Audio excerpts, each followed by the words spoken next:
ನಮಸ್ತೆ ಎಲ್ಲರಿಗೂ. ನಾನು ಇವತ್ತು ಬೆಂಡೆಕಾಯಿ ಫ್ರೈನ ಮಾಡ್ತಾಯಿದ್ದೀನಿ. ಗರಿ ಗರಿಯಾಗಿರುವಂಥ ಬೆಂಡೆಕಾಯಿ ಫ್ರೈ ತುಂಬಾ ರುಚಿಯಾಗಿರುತ್ತೆ.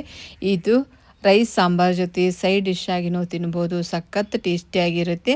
ಅಥವಾ ಸಂಜೆ ಟೀ ಜೊತೆಗೂ ಸ್ನ್ಯಾಕ್ಸ್ ಆಗಿ ಸಹ ನೀವು ತಿನ್ಬೋದು. ತುಂಬಾ ಸಖತ್ ಟೇಸ್ಟಿಯಾಗಿರುವಂಥ ಬೆಂಡೆಕಾಯಿ ಫ್ರೈ ಮಾಡೋದು ಮಾತ್ರ ತುಂಬಾ ಈಸಿ ಇದೆ. ಟೇಸ್ಟ್ ಮಾತ್ರ ಸಖತ್ತಾಗಿರುತ್ತೆ. ಹಾಗಿದ್ರೆ ಬನ್ನಿ ಯಾವ ರೀತಿ ಮಾಡೋದು ಬೆಂಡೆಕಾಯಿ ಫ್ರೈನ ಅಂತಂದೇಳಿ ಈ ವಿಡಿಯೋದಲ್ಲಿ ನೋಡೋಣ. ತಿಂತಾ ಇದ್ದರೆ ಎಷ್ಟು ತಿಂತಾ ಇದ್ದೇವೆ ಅಂತ ಗೊತ್ತೇ ಆಗಲ್ಲ, ಅಷ್ಟು ಗರಿ ಗರಿಯಾಗಿ ತುಂಬ ಕ್ರಿಸ್ಪಿಯಾಗಿ ಬರುತ್ತೆ ಬೆಂಡೆಕಾಯಿ ಫ್ರೈ ಮಾತ್ರ. ಬನ್ನಿ ಆಗಿದ್ರೆ ಯಾವ ರೀತಿ ಮಾಡೋದಂತ ನೋಡೋಣ. ಮೊದಲದಾಗಿ ನೋಡಿ, ನಾನಿವಾಗ ಬೆಂಡೆಕಾಯಿನ ತೊಗೊಂಡಿದ್ದೀನಿ. 10ರಿಂದ 12 ಬೆಂಡೆಕಾಯಿನ ತೊಗೊಂಡಿರೋದು.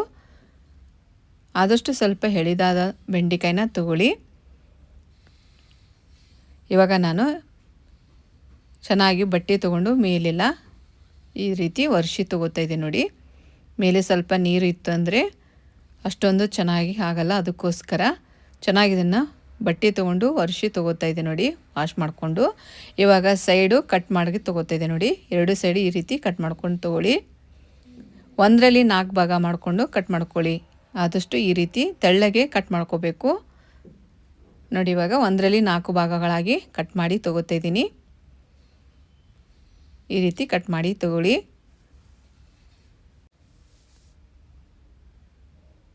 ಇನ್ನೊಂದನ್ನು ಕಟ್ ಮಾಡಿ ತೋರಿಸ್ತಾ ಇದ್ದೀನಿ ನೋಡಿ. ಈ ರೀತಿ ಕಟ್ ಮಾಡ್ಕೊಳ್ಳಿ. 1ರಲ್ಲಿ 2 ಭಾಗ ಮಾಡ್ಕೋಬೇಡಿ, 4 ಭಾಗ ಮಾಡಿಕೊಂಡ್ರೆ ತುಂಬ ಚೆನ್ನಾಗಿ ಬರುತ್ತೆ. ಇವಾಗ ನೋಡಿ ಪೂರ್ತಿಯಾಗಿ ಕಟ್ ಮಾಡಿ ತೊಗೊಂಡಿದ್ದೀನಿ ನಾನು. ಇವಾಗ ಒಂದು ಬೌಲನ್ನು ತೊಗೊಂಡಿದ್ದೀನಿ, ಇವನ್ನ ಇದಕ್ಕೆ ಹಾಕ್ತಾಯಿದ್ದೀನಿ. ಹಾಕ್ಕೊಂಡು ಇವಾಗ ನಾನು ಅರಿಶಿನ ಹಾಕ್ತಾಯಿದ್ದೀನಿ. ಅರಿಶಿನ, ರುಚಿಗೆ ತಕ್ಕಷ್ಟು ಉಪ್ಪು, ಅಜ್ವೈನ್ನ ಹಾಕ್ತಾಯಿದ್ದೀನಿ. ಸ್ವಲ್ಪ ಕ್ರಷ್ ಮಾಡಿ ಹಾಕ್ಕೊಳ್ಳಿ, ಫ್ಲೇವರ್ ತುಂಬ ಚೆನ್ನಾಗಿ ಬರುತ್ತೆ. ಕಸೂರಿ ಮೆಂತ್ಯನ ಹಾಕ್ತಾಯಿದ್ದೀನಿ ನೋಡಿ. ಸ್ವಲ್ಪ ಬಿಸಿ ಮಾಡಿಕೊಂಡು ಈ ರೀತಿ ಕ್ರಷ್ ಮಾಡಿ ಹಾಕ್ಕೊಳ್ಳಿ. ಇವಾಗ 1 ಬೌಲಷ್ಟು ಕಡಲೆ ಹಿಟ್ಟನ್ನು ತೊಗೋತಾ ಇದ್ದೀನಿ. ಇದು ಚಿಕ್ಕ ಬೌಲ್ ಇದೆ, ಹಾಗಾಗಿ ಇವಾಗ 1 ಟೀ ಸ್ಪೂನಷ್ಟು ಅಕ್ಕಿ ಹಿಟ್ಟು, ರೆಡ್ ಚಿಲ್ಲಿ ಪೌಡರ್ನ ಸೇರಿಸ್ತಾ ಇದ್ದೀನಿ 2 ಟೀ ಸ್ಪೂನಷ್ಟು. ಕಡಲೆ ಹಿಟ್ಟು 4 ಟೀ ಸ್ಪೂನಷ್ಟು ಆಗುತ್ತೆ, ಅಷ್ಟು ಹಾಕ್ತಾಯಿದ್ದೀನಿ. ಆದರೆ ಅಷ್ಟು ಚಿಕ್ಕದಿದೆ ಅದು ಬೌಲು, ಹಾಗಾಗಿ ತುಂಬಾ ಹಾಕಬಾರ್ದು. ಇವಾಗ ನಾನು 4 ಟೀ ಸ್ಪೂನಷ್ಟು ಆಗುತ್ತೆ ಅದು, ಅಷ್ಟು ಹಾಕಿದ್ದೀನಿ.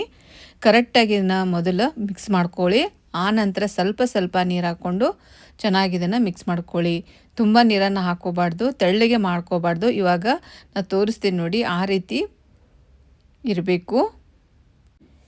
ಈ ರೀತಿ ಬಿಡಿ ಬಿಡಿಯಾಗಿ ಇರಬೇಕು. ಪೂರ್ತಿ ಕಡಲೆ ಹಿಟ್ಟು ಹತ್ತಬೇಕು ಅಂತ ಇಲ್ಲ, ಈ ರೀತಿಯೇ ಇರಬೇಕು. ತುಂಬ ಚೆನ್ನಾಗಿ ಗರಿ ಗರಿಯಾಗಿ ಬರುತ್ತೆ ನೋಡಿ. ಈ ರೀತಿ ಕರೆಕ್ಟಾಗಿ ಮಿಕ್ಸ್ ಮಾಡಿಕೊಂಡು ತೊಗೊಳ್ಳಿ.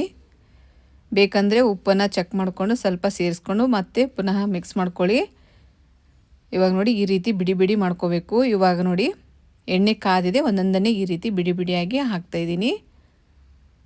ಚೆನ್ನಾಗಿ ನಾವು ಫ್ರೈ ಮಾಡ್ಕೊಂಡ್ಮೇಲೆ ಹಿಟ್ಟು ಚೆನ್ನಾಗಿ ಕಾಣಿಸುತ್ತೆ. ಇವಾಗ ಕಡಲೆ ಎಷ್ಟು ಅಷ್ಟೊಂದು ಕಾಣಿಸಲ್ಲ, ನೀವು ಚೆನ್ನಾಗಿ ಫ್ರೈ ಮಾಡ್ಕೊಂಡ ತಕ್ಷಣ ನೋಡಿ ಎಷ್ಟು ಚೆನ್ನಾಗಿ ಕಾಣಿಸುತ್ತೆ. ಗರಿ ಗರಿಯಾಗಿ ತುಂಬ ಚೆನ್ನಾಗಿ ಬರುತ್ತೆ ಫ್ರೈ ಮಾತ್ರ.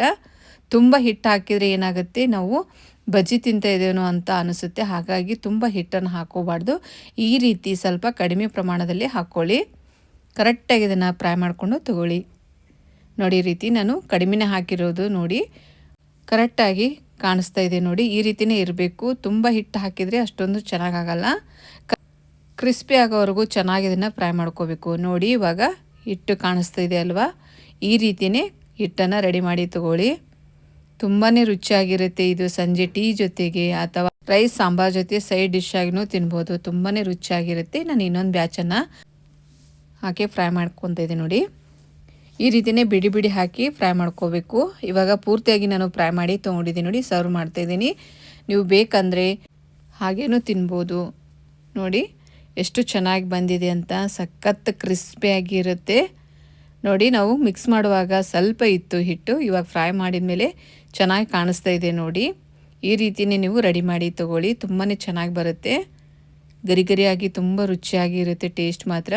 ವಿಡಿಯೋ ಇಷ್ಟ ಆಯ್ತು ಅಂದರೆ ಲೈಕ್ ಮಾಡಿ, ಶೇರ್ ಮಾಡಿ ಮತ್ತು ಸಬ್ಸ್ಕ್ರೈಬ್ ಫಾಲೋ ಮಾಡೋದನ್ನು ಮರಿಬೇಡಿ. ನೀವು ಸಹ ಟ್ರೈ ಮಾಡಿ ನೋಡಿ, ಸಖತ್ ಟೇಸ್ಟಿಯಾಗಿರುತ್ತೆ. ಗರಿ ಗರಿಯಾಗಿ ತುಂಬಾ ಚೆನ್ನಾಗಿ ಬರುತ್ತೆ. ಮತ್ತೆ ಭೇಟಿಯಾಗೋಣ ಮುಂದಿನ ರೆಸಿಪಿ ಒಂದಿಗೆ. Thank you for watching.